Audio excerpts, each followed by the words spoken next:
Daddy, kanina ka pa hinahanap doon. Kuya, pakidala natin si Mystica doon. Bro! Shh, bro! Bro! Shh, bro! Ay lang ba? Tagal mo kasi. Sabi ko kasi umuwi na tayo. Kung saan-saan ka pa nagsuot eh. Ba't parang kasalanan ko? Magpasalamat ka nga, buhay ka pa eh. Sana huwag niyo lang po i-post sa social media kasi mayayari po kami sa management eh. Please lang po. True!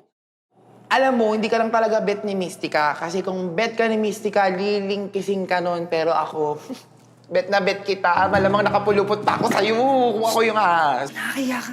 Sayang lang, di kita nakunan. E di sana ang dami kong views. Puro ka na lang views. Tara na, Teka umuwi na nga tayo. Salamat ka kaya muna.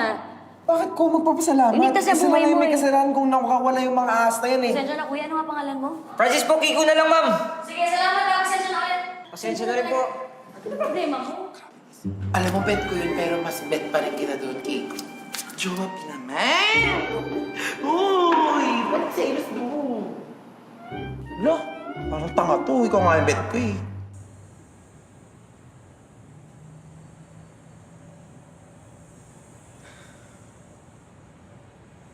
Anong problema, Tol? Nagolo akong CP ko. Ayaw gumana bro. On off ang battery. Bad trip.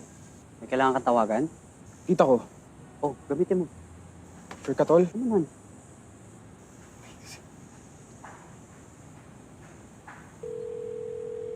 Hello? Sino to? Hello tita, si Finn to.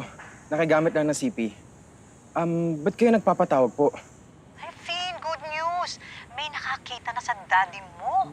Natagpuan siya sa Kalamba daw. Sabi ko, i-hold nila doon para hindi ulit umalis. Buhay ang daddy mo, Finn. Totoo tita?